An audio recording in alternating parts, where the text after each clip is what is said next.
Passion in my pocket, so my penny should be. What they selling is cheap, so I'm buying that this freedom is free. I've been becoming me. See when Jesus taking the lead, with purpose I bleed and rise like going under the heat. Defeat is a never. You can't reattach what is severed. What's bringing you pleasure can tell you where you stacking your treasure. When storm is your weather, know that it gets worse for it's better.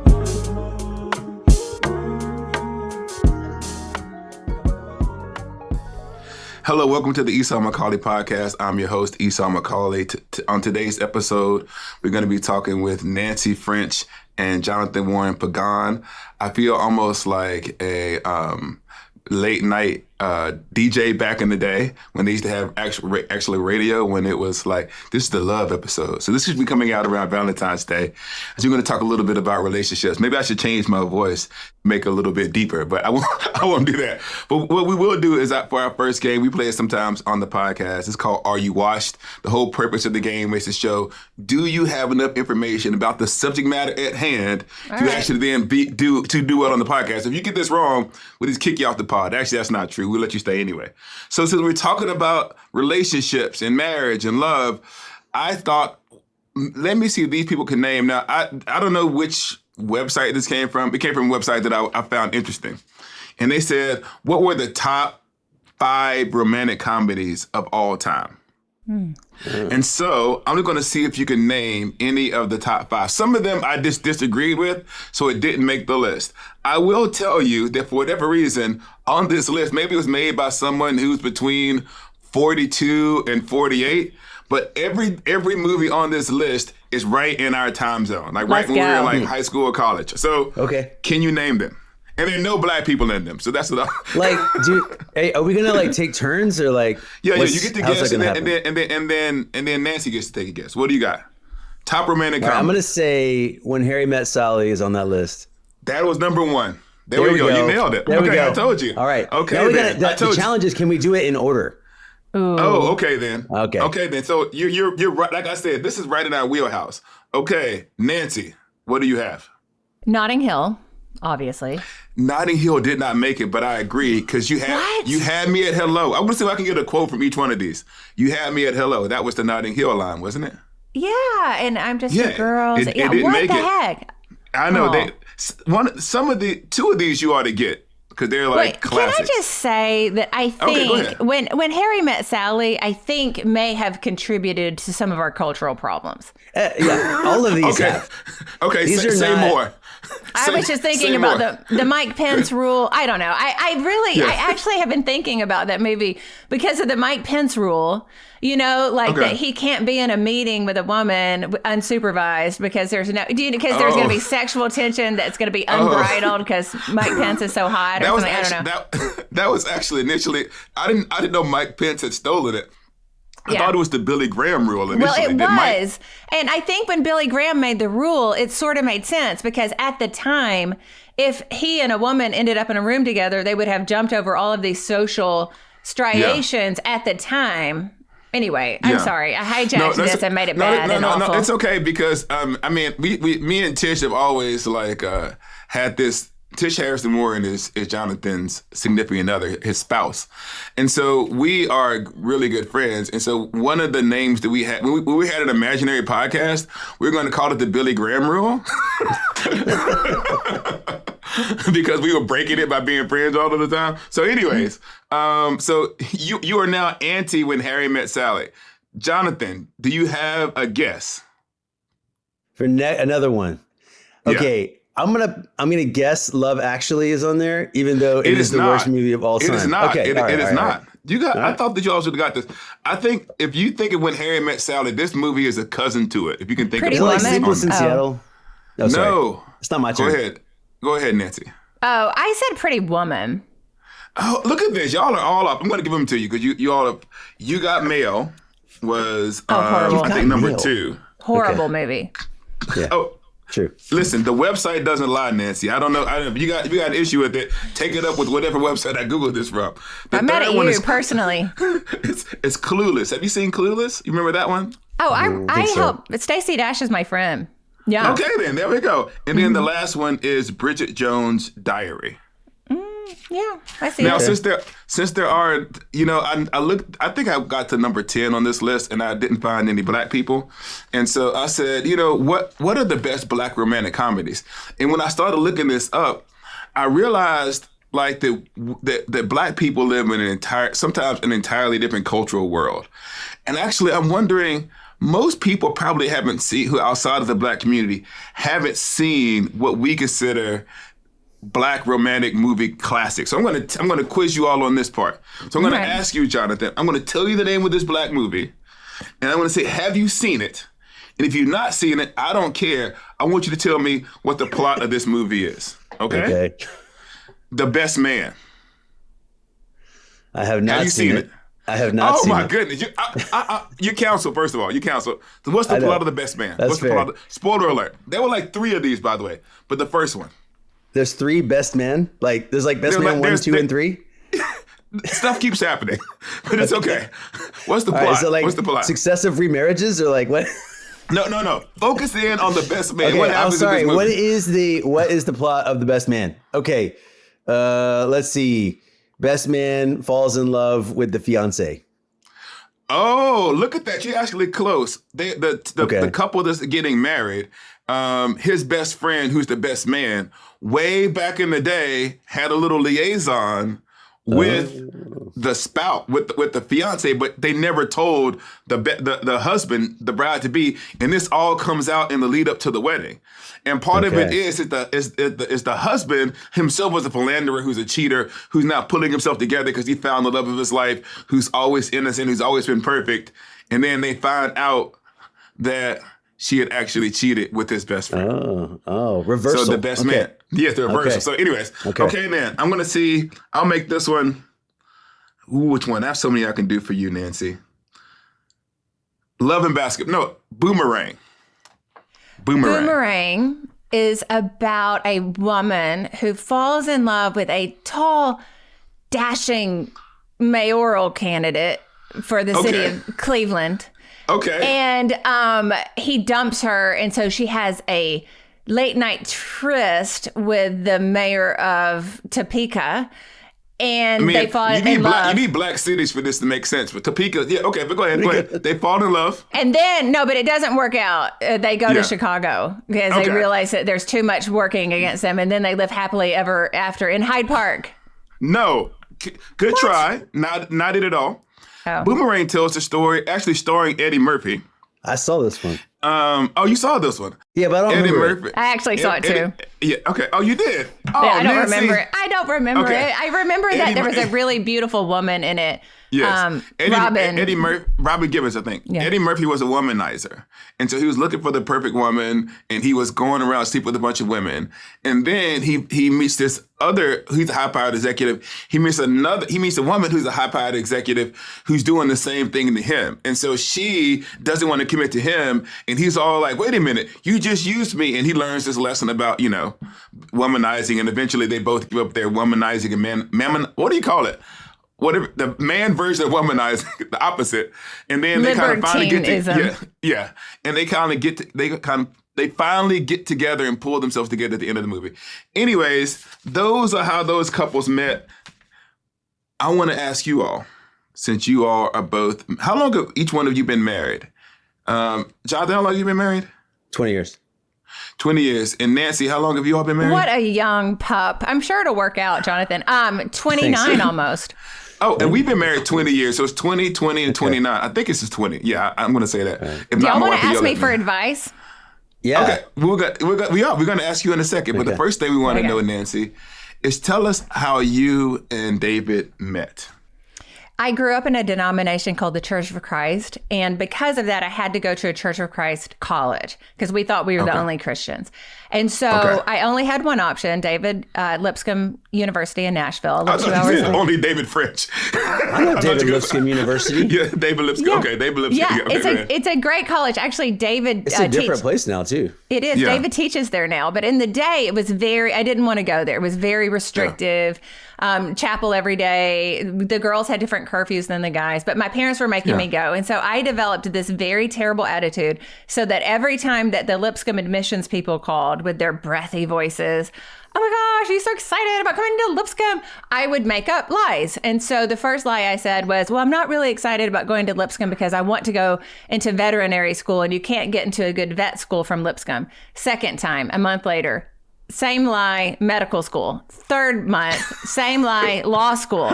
I had no intention of doing any of this. But the third guy who called me said, well, I have a friend named David French, and he is a 1L at Harvard Law School, and he just graduated from here. Is that good enough for you? Oh. I will have him call you.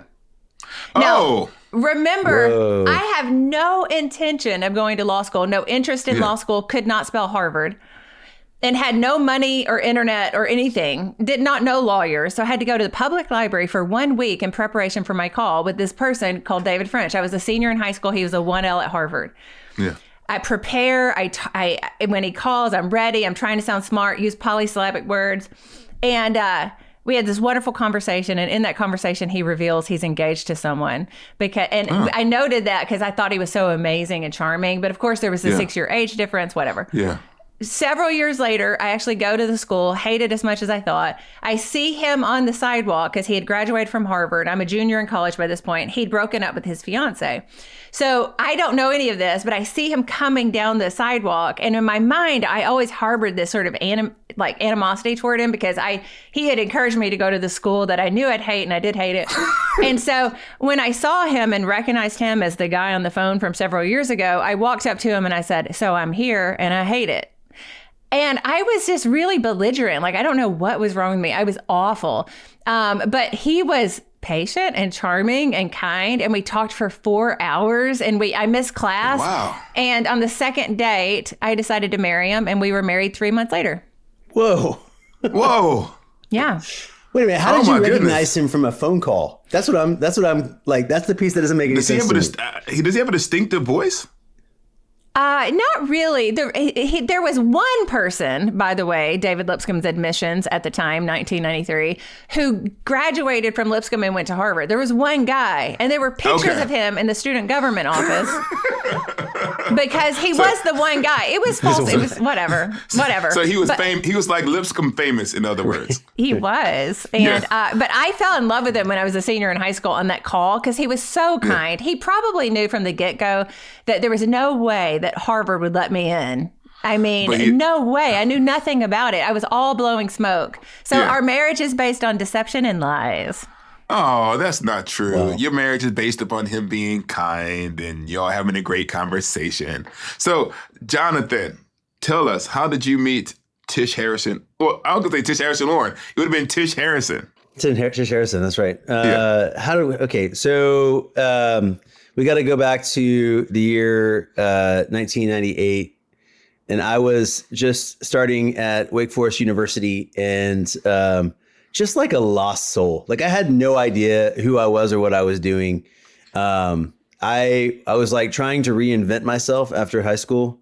And so I kind of like, I came into Wake and just was like, I was like trying to be charming and trying to get to know everybody. And so I met Tish and I was like, hey, I'm Jonathan. Like, you should know me. You should like me. And she was like, who is this little like scrawny 18-year-old just left his mama's house? She had like no interest at all in me. So anyway, you got to flash forward a couple of years. I became a Christian. And then I saw her on the quad at Wake Forest. And I was like, hey, I know who you are. You're a Christian and I'm a Christian now. And I want to go to church. Where do you go to church? Well, she was like, I go to this Presbyterian church. It's the church move. That's right. Yeah. That was my max strategy. So church riz. Exactly. Yeah. Sorry. Go ahead. So no, it's good. So it was this Presbyterian church and I got plugged in there. And then basically I from that moment onward, I was kind of like just really intrigued with her and wanted to get together with her. But she, again, still not interested. But I started volunteering with her at this low-income housing development and just kept pursuing. And eventually I wore her down until she gave me a date. And then she dated me for a couple years and then like still wasn't sure. But then she ultimately, probably because she's indecisive, said yes to marrying me. Okay. So, and ever since then. So it's interesting. I met my wife, and maybe we might call her to bring her on the pod in a little bit. But I met Mandy when I was raised in the church, but I had a reckless phase during my first couple of years of college. And then while she was, I came back to the faith kind of my junior year, and I joined this Bible study. And she was a part of that Bible study, but she had been out of town. Well, I think she had been doing a semester abroad when I joined her. So when she came back to the Bible study, or like the small group or whatever, the Christian group, I was a part of it. And then one of the things, they had elected me the discipleship coordinator. So I didn't know what any of that meant because I had never done anything like official in churches. And so I started leading a Bible study on the book of Romans. And so she romantic. I know. What's romantic? What's more rich-tastic than Roman? I Romans? was going to say. But we also yeah. And so what also was happening was there was a substance-free floor on our dorm, and so nobody wanted to stay there because you couldn't drink on that floor. And so I was the RA, and my wife Mandy was on that floor, and I was on that floor because I was one of the RAs who agreed to not drink. And so I was leading a Bible study on the substance-free floor, and like her and like 3 or 4 of the people were in the Bible study, but that's where we initially started connecting. And then it's a long story after that. So both of you, when you got married, I guess that at that point, David was already heading towards being a lawyer. But I'm assuming neither one of you planned on being married to someone who had a very public profile. Is that fair to say? Well, first of all, I want to say that Esau, I am not surprised that you were an RA. You have RA energy. I feel nervous to break a rule around you already. But secondly, I'm not sure if I do agree with you. Like he was just going to be an attorney. Yeah. But when I talked to him, he felt like somebody who had something important to say. He seemed important. Yeah. Do you know what I mean? Because he has so much gravitas and so much integrity. He just seemed important. I didn't know what that meant. In my mind, I didn't know it was going to be a New York Times thing. Yeah. But in my mind, I just knew that my destiny was intertwined with someone, and it was going to be an adventure. So you saw something, you didn't know what it was, but you saw something like this coming. Yeah, he's a unique guy. If you get to spend time with him, he's just really unique, and he exudes leadership and wisdom, even when we were kids and he was pretending to like Woody Allen movies. Oh, so Jonathan, is that fair to say with Tish, or did you just think you were marrying but you all did campus ministry. Did you think that it'd be a quieter kind of life, or did you sense something too? I mean, I think that it's more like in retrospect, I can see how all the things pointed in the direction of who Tish is now. I mean, her love for truth and integrity was all there and in place. She's like one of these. Okay, so we were in this conservative Presbyterian denomination, and it's weird what happens when you enter one of those spaces. Like, so you go to a party, like the rooms like segments, like the ladies all go in one space and the guys all go in one space, and she always resented that. She was like, I want to talk theology. Like, I want to be with the guys talking about theology. And so like that piece where she was just like, she's always kind of like more intellectual, more intellectually interested, very, very concerned with the truth, and just a person of integrity, like all that formidability, like it was all there. Yeah. But I didn't even have an imagination for like what that would look like. You know what I mean? I didn't know that there was going to be, space really for the kind of like Christian intellectual, like popular theologian person that she is. I mean, I don't even know if that stuff existed. Like there wasn't even Blogger when we met. You know what I mean? Like that kind of thing. So it's all kind of emerged in the last 20 years. So was there a moment in both of your relationships, and we can ask Nancy, where there's this moment where it became clear, like to you, that the public knew who your significant other was? Like, oh, like my husband or my wife, they're kind of fancy. Was there a moment where that happened for either one of you? Do you remember, like, oh, was it a book or an article or an interview? Was there something where you said, oh, I had an inkling, but this is real? Nancy, do you have a moment like that? We were living in Kentucky, and David sent an email to National Review's Catherine Lopez with a scoop. And it was something related to Al Gore, because we were in the state of Tennessee. And it was just like one thing, like Al Gore spoke at this Christian school. So therefore, this other political point wasn't interesting or whatever. And I don't know if you remember on National Review, they had this thing called The Corner. It was just a blog. Yeah. And Catherine Jean Lopez posted, I got this email from David French in Kentucky, and he says this. And I remember I was like, oh my gosh, you're being mentioned in National Review. This is amazing. Yeah. Our dreams are coming true. Yeah. What our dreams are being mentioned in the blog of the National Review. I know what you mean with the way that you said it. It was a blog over here. And right. Consider everything. It was like in the corner of the blog. In the corner of the blog. Right. Yeah. And so, Jonathan, what about you? Oh, I know exactly the moment. I mean, there was some early rumblings, like when Andy Crouch discovered some article Tish wrote, and like, I don't know if y'all remember this like conservative guy named Rod Dreher. Yeah, I remember him. You probably know Nancy. Yeah. Anyway, he like picked up something Tish wrote, and I was like, oh, like something's happening. But the real moment, and this is funny because it's all bound up together with Tish's initial meeting of David at Vanderbilt. So Tish, and I were involved in this campus ministry at Vanderbilt, and we got kicked off campus because Vanderbilt enacted this all-comers policy, which meant that anybody could lead a Bible study. I mean, it didn't matter if you be an atheist, and we had to let you lead one of our InterVarsity Bible studies or something like that. So we got kicked off campus for not accepting those terms. And David was one of the people who came along, one of the chief people came along to help with the defense of all of these different institutions. Because I think he was working for, which organization was he working for at that point? It was ADF? Yeah.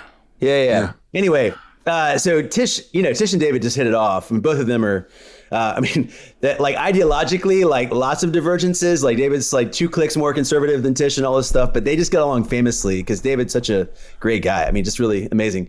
But so she wrote an article about that experience for Christianity Today, and it like blew up. I mean, it was, one of the most, still, I think to date, one of the most widely read and shared articles with CT. And so that was the moment that I was like, oh, this is a thing. Like there's going to be a future for this writing thing that you're doing. So that was a beautiful piece. Yeah, I remember reading that piece too. I remember when me and my wife, we went, I forget exactly how we ended up in it. We were in Pittsburgh. We were like at your house, you and Tish's house. That's right. And we were trying, I want to say I think this is true. That Tish was the first kind of famous Christian that I met. And I was trying to play it cool. And, oh, you like, be cool. You don't want, don't let her know that you know that she's a big deal because you don't want to be like a fan. But I remember thinking like, I remember having the conscious thought, I'm in Tish Warren's house talking to Tish Warren normally. That was like, and this feels normal. Like I'm pretty sure I'm not being weird right now, but I should stop thinking about it or I'll actually become weird. So let me ask you this. Wait a minute. Hold on 1 second. Because I think it was right after that you published your first CT piece, right? Yes. It was very soon after that. It was very soon after that. And I was like, I remember reading that piece and I was like, oh, this dude's going somewhere. So let me ask you this then. Because you talked about this obviously in public in a positive sense, that, you saw something in your significant other that, now the world sees and there's a sense of kind of pride. We made it. There's a sense of joint celebration. But let me ask you this. What has been the hard part of being married to someone who is in public? What are the parts that people don't see? I mean, once again, we're not asking for your deepest, darkest secrets, but what have been some of the ways this has been hard for you as the spouse who's watching the person who is in public? I would say just seeing all the hatred that is, vomited on him on a daily basis. Yeah.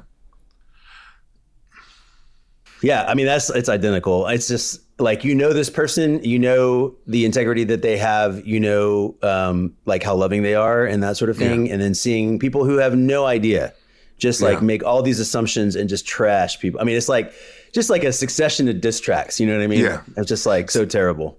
So how have you, John, maybe I could ask you this, Jonathan, like, how have you tried to help? Like, what have you done? Just like been an encouragement? Have you, like, or do you just feel helpless? Do you want to get on the internet and beat somebody up? You know, what do you do? I would tell you this, the few times, and I am like, I stay off the internet. No, that's not true. I try not to fight with people on the internet. But every single time I've been in an internet dust up over the last, like the big ones, has been when I couldn't resist when someone said something mean to one of my friends.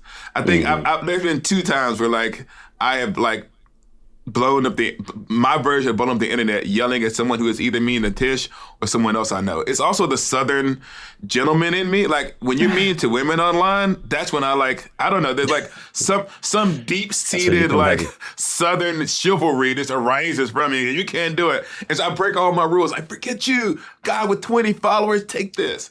And so do you ever want to like go crazy on the internet, or do you just try to be more of a behind the scenes comfort?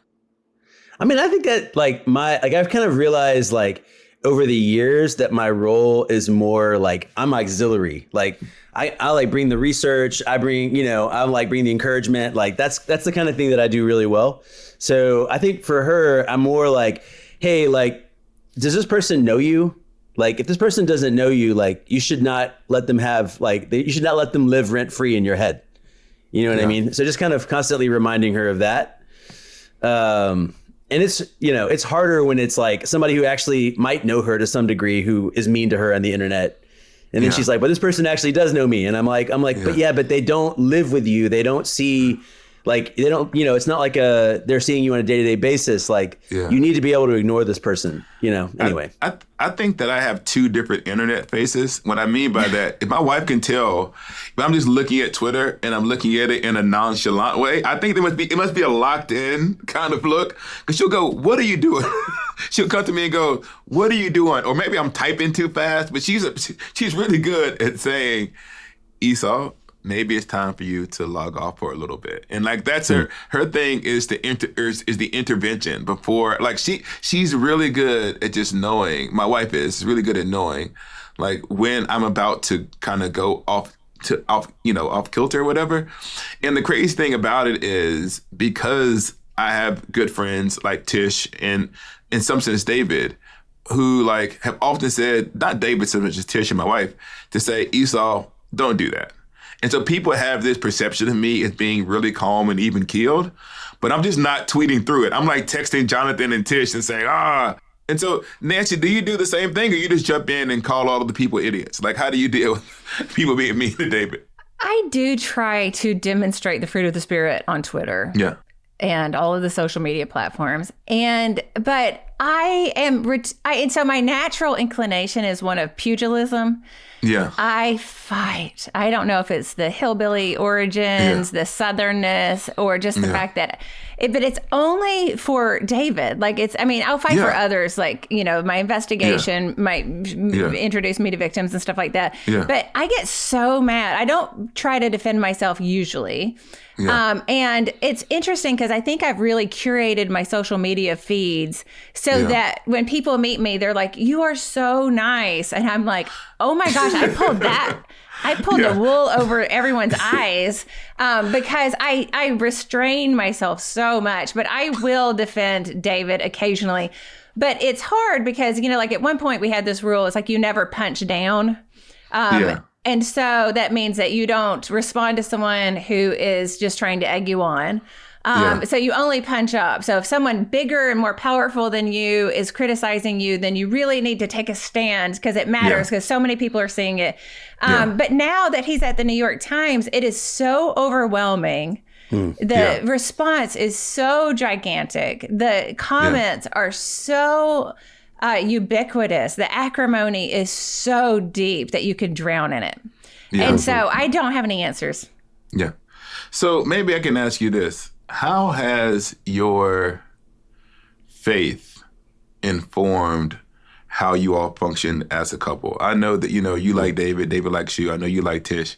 I know that Tish likes you. But do you think that there's something about like your spiritual life that allows you to kind of deal with this aspect of being Christian in a with a partner who's has a public, complicated like ministry profile? Jonathan, why don't you go first? Yeah, I mean, so in terms of like our shared theological and spiritual commitments, like I would say the shared commitment to truth makes Tish do things that she would personally prefer not to. Yeah. So it's almost like, okay, so just to take the dust up from the last couple of days, like, the executive order that came down, cutting off funding from organizations like World Relief. I mean, Tish felt compelled to speak out on that. And she got clobbered, and she's like kind of tired right now. So she's like, I didn't want to do that, but it seems like there's a kind of a theological propulsion behind that. So I agree. And I'm like, yeah, you should do that. And so I think that lens is something that we share together, and it informs the kinds of interventions that she'll make and the kinds of things that I'll encourage her to do. I would say this is like a little bit of a deeper cut, but like a few years ago, I went through the spiritual exercises of Ignatius of Loyola, and it has been, I talked to you about it. It's the most important spiritual thing I've ever done in my entire life. And so that has been the chief resource in dealing with anxiety for me over the last 3 years. And I've been encouraging Tish to go through it. So she just started an introduction to that with me a couple of days ago, or a week ago or so. Okay. So I'm very excited about that. But that's the resource around anxiety that I found incredibly helpful. What about you, Nancy? Is there something that, your shared spiritual reality allows you to deal with this more, or not? I don't know. Jonathan's answer was so fancy and theological. Yeah. I don't feel like, I don't exactly know how to deal with it well, to be completely honest. I feel like we're sort of flailing. And I do believe that, like, if you're a Christian, this is like, you have a good example of someone who was persecuted and people talk trash about him and all that. I really haven't solved it. I don't know. Yeah. I think if I can give advice, every now and then I take off. So I'm not the radio DJ for a second. Sometimes I'm doing like the love episode.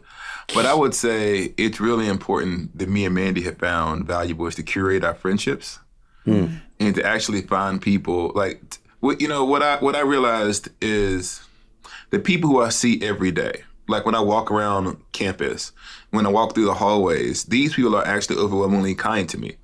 People who I talk to every day, who I text, these people who are over, like I can decide who has access to me. That's right. I can't control anything out of that. And so what's really interesting is the people who are intangible, not that they're less human, but they're not actually a part of my life. I cannot allow them to have an impact on my life. And even in the sense of distorting my own spirituality. In other words, I can get so frustrated with them because some of them call themselves Christians, right? It's like, I can't believe these Christians are doing this to me.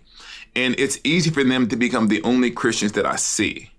And I say, no. I actually know Christians who are not like this. I actually know people who are encouragement to me. And so what I've tried to do is to kind of curate, to see my world as the world that I actually inhabit, not to see my world as being formed by everybody who has an opinion. Last question, I want to ask you this.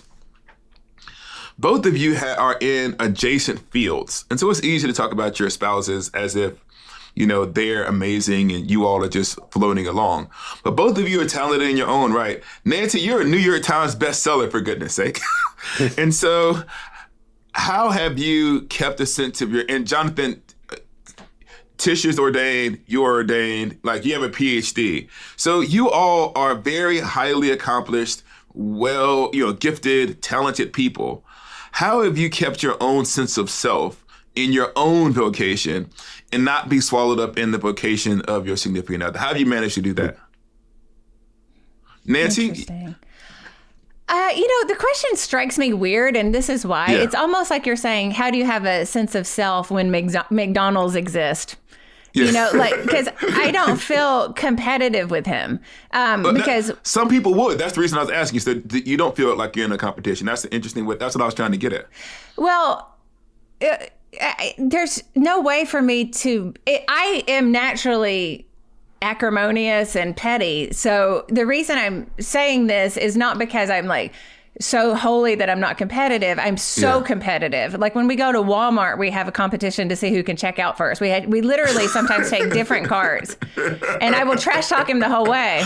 But when you're so outmatched, so I dropped out of college when I met him. I dropped out of college and got married, and then I dropped out of college when I went to NYU, just because I didn't like it, and then I dropped out of college when I went to the University of Kentucky because I got pregnant, and I never graduated. And so David, who is very rude, sometimes says, Nancy has dropped out of 3 colleges, but she's very ambitious. She may drop out of more. And so I would be insane to look at a Harvard law grad, constitutional expert, Iraq war veteran, and think, I'm going to really one-up him in this hot take. I don't, it's just, and also the other part of it is that David French taught me how to write. I don't know how to write. Like I didn't go to school and get a degree in journalism. I never knew how to do any of that.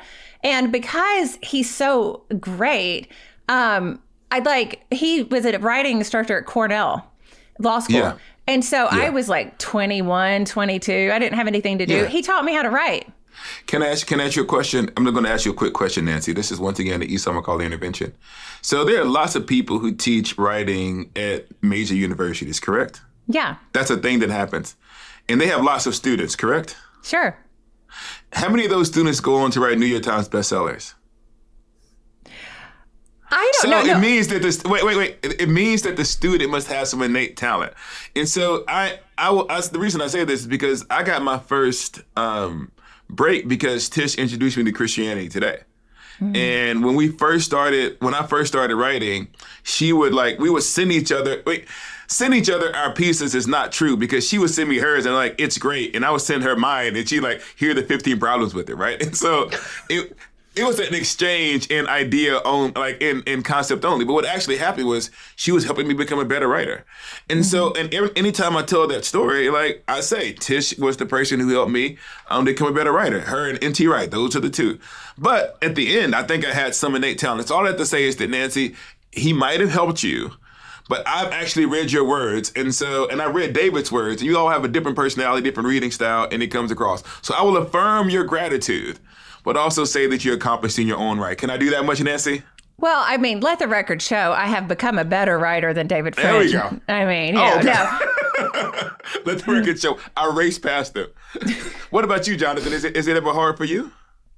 I think that there's a personality thing going on here, but I have a strong sense of team solidarity.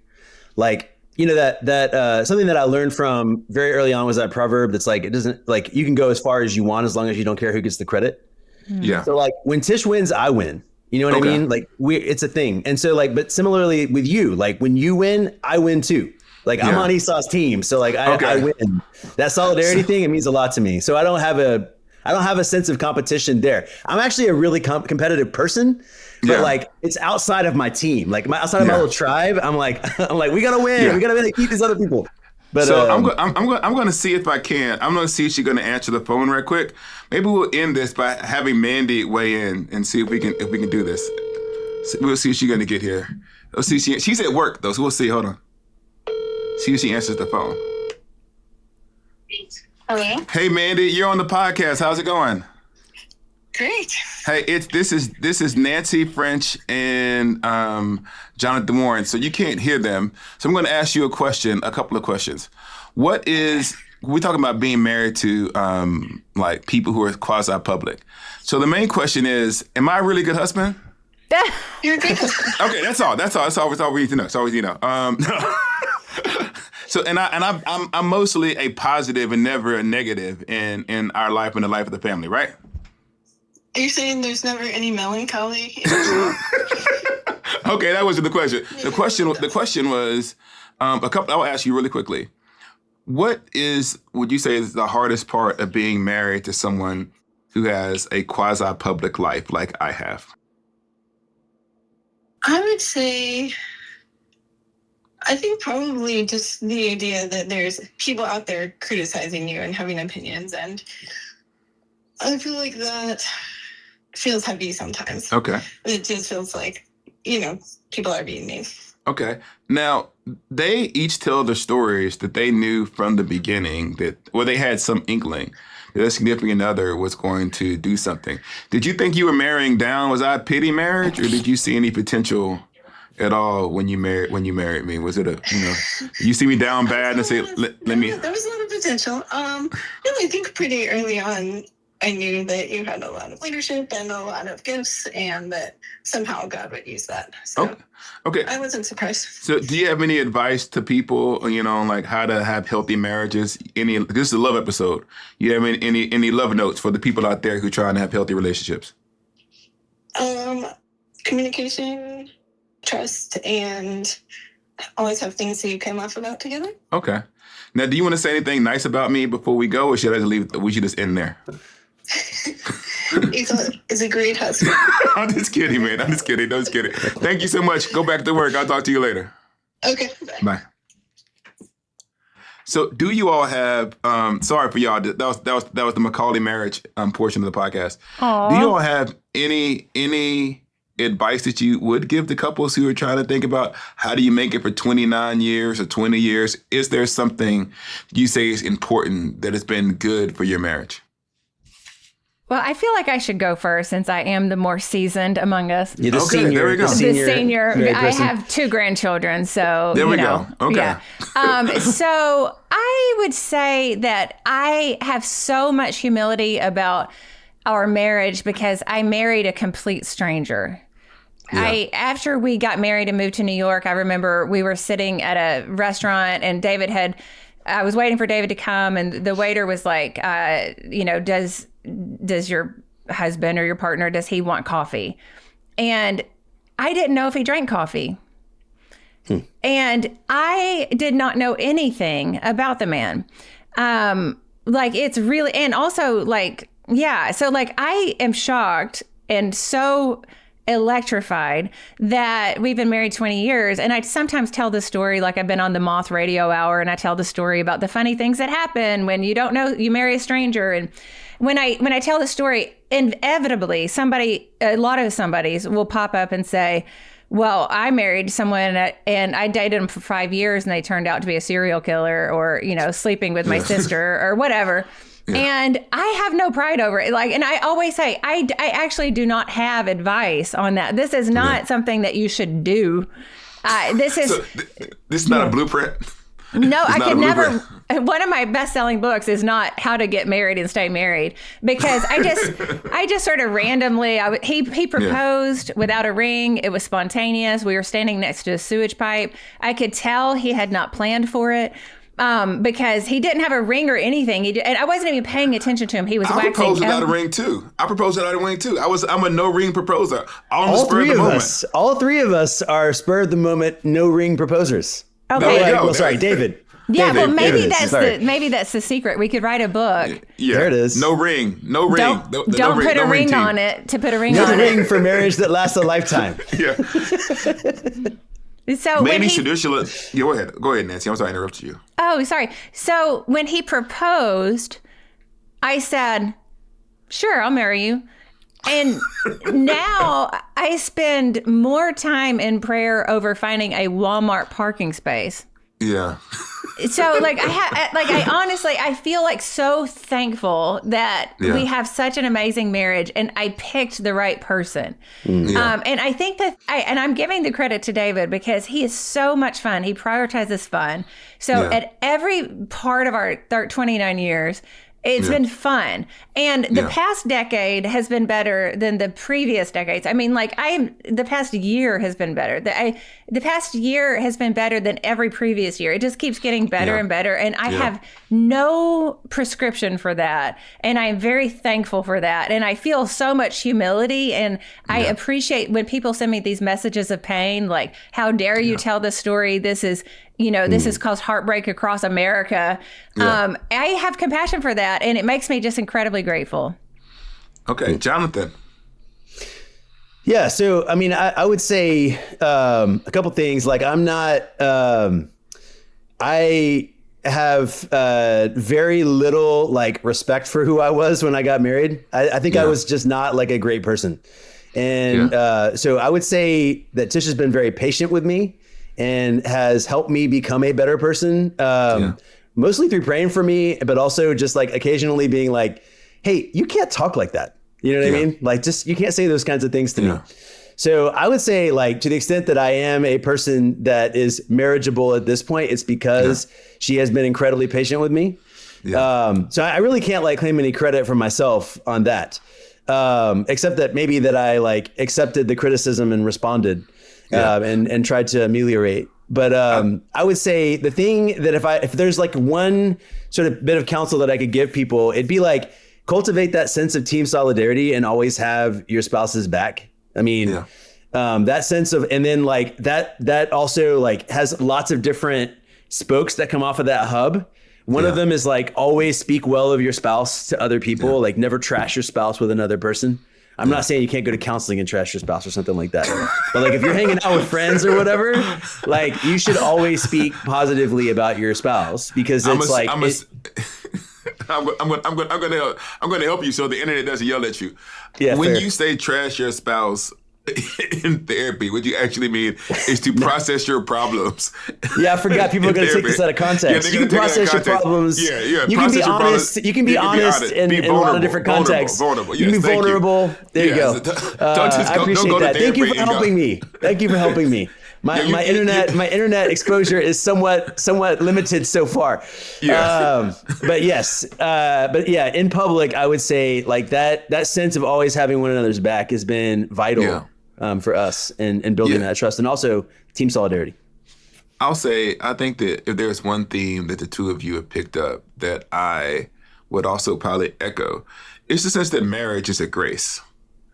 That marriages that work or that persist, it's important to read the books and go to counseling and learn the strategies. These things are important, and I don't want to dismiss those things. But I think that anyone who is married long enough to understand their own flaws, what you hear that I will say that you all express, and my wife was here and we were talking about my relationship from my perspective, you'd hear me say the same thing too. It's just gratitude that someone would be patient with you and to grow with you to become your better self. And so marriage then, like any other aspect of the Christian life, is a school of holiness. It's an opportunity for you to see yourself, see your flaws, and to think that your flaws might mean the end of you.